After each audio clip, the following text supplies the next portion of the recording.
अस्सलाम वालेकुम, welcome to my YouTube channel. उम्मीद करती हूँ सब खैरियत के साथ होंगे। आज आपके साथ मैं सीख कबाब मिसाले की रेसिपी शेयर कर रही हूँ। उम्मीद करती हूँ आपको अच्छी लगेगी। अच्छी लगे तो प्लीज़ लाइक कीजिए और अपने फ्रेंड्स के साथ शेयर कीजिए और मेरे चैनल को सब्सक्राइब करना मत भूलिए। तो बनाना स्टार्ट करते हैं। आज मैं बना रही हूँ सीख कबाब की कढ़ाई। तो किस दिन इंशाल्लाह आपके साथ सीख कबाब की रेसिपी भी शेयर की जाएगी, पर आज मैं सीख कबाब की कढ़ाई बना रही हूँ। उसके लिए तकरीबन मैंने 14 सीख कबाब लिए हैं और उनको मैंने इस शेप में काट लिया है और उनको शैलो फ्राई भी कर चुकी हूँ।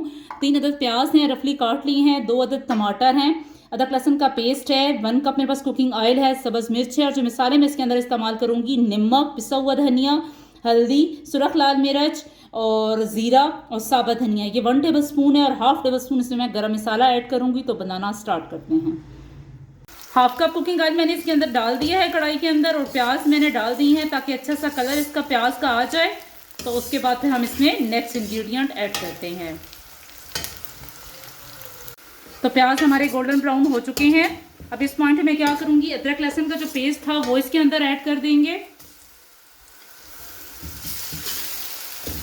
अच्छे तरीके से अदरक लहसुन की खुशबू का आने का मैं इंतज़ार करूँगी। और अब इसी के साथ ही मैं जो मसाले थे सारे इसके अंदर डाल दूँगी। अच्छे तरीके से 30 सेकंड तक मैं मसालों की भुनाई करूँगी ताकि मसाले अच्छे तरीके से कुक हो जाएं।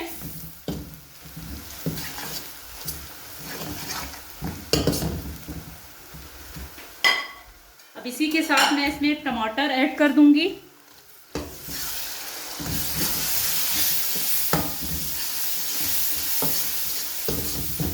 अच्छे तरीके से टमाटर को मिक्स करेंगे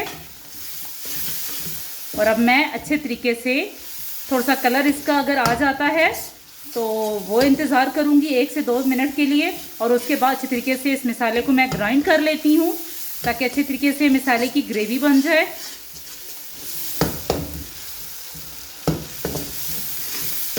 तब इसको मैं ग्राइंड करती हूँ।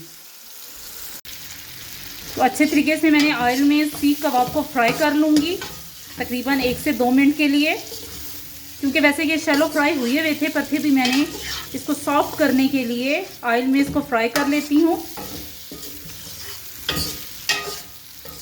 जब भी आपके घर में कोई मेहमान आ जाए तो आप झटपट जल्दी से इनको बना सकते हैं। वैसे भी सीख कबाब बना के आप इसको फ्रीज़ कर लें और जब भी कोई मेहमान आए अपने कढ़ाई बनानी हो तो आप झटपट करके मसाला रेडी करें और उसको सीख कबाब को उसमें डालें और इंशाल्लाह आपकी बहुत अच्छी कढ़ाई तैयार हो जाएगी।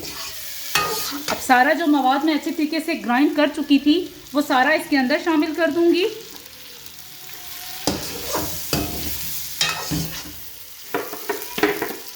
सारा मवाद मैं इसके अंदर शामिल कर दूंगी।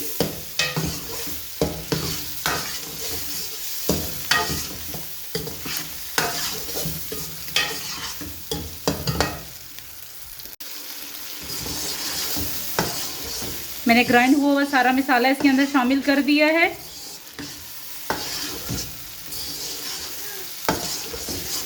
और जग के साथ थोड़ा सा मसाला लगा हुआ था तो मैंने थोड़ा सा पानी उसमें डाल के मिक्स करके इसके अंदर डाल दिया है, इसलिए आपको शायद ये मसाला ज़्यादा लग रहा हो। अब अच्छे तरीके से मैं तकरीबन 3 से 4 मिनट अच्छे तरीके से इसकी भुनाई करूँगी। भुनाई करना चाहते हैं तो आपकी मर्ज़ी है, वरना आप चाहें तो इसकी आंच स्लो करके इसके ऊपर ढकना दे के रख सकते हैं ताकि मसाला इसके अंदर अच्छे तरीके से जज़ब भी हो जाए और ये जो सीख कबाब हैं वो सॉफ्ट हो जाएं, क्योंकि जाहिर सी बात है ये शैलो फ्राई हुए हुए हैं और इसका इतनी देर में कुकिंग ऑयल जो है वो भी बाहर निकल आएगा। वैसे ही आ रहा है पर अगर आप इसको स्लो आंच से कुक करेंगे तो इसका कुकिंग ऑयल अच्छे तरीके से और आ जाएगा, अच्छे तरीके से इसकी भुनाई हो जाएगी। तो तकरीबन 3 से 4 मिनट के लिए अच्छे तरीके से मैं स्लो आंच पे इसको पकने के लिए रख देती हूँ।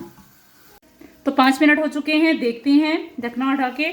तो माशाल्लाह तैयार है हमारी ग्रेवी। ऑयल इसके ऊपर आ चुका है, अच्छी तरीके से इसकी भुनाई हो चुकी है क्योंकि इसकी जो ग्रेवी है दानेदार हो चुकी है।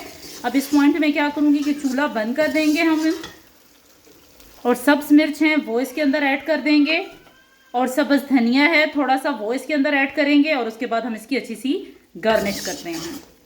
उम्मीद करती हूँ आपको ये रेसिपी पसंद आई होगी। अच्छी लगे तो प्लीज़ लाइक कीजिए, दुआओं में याद रखिएगा। अल्लाह हाफिज़।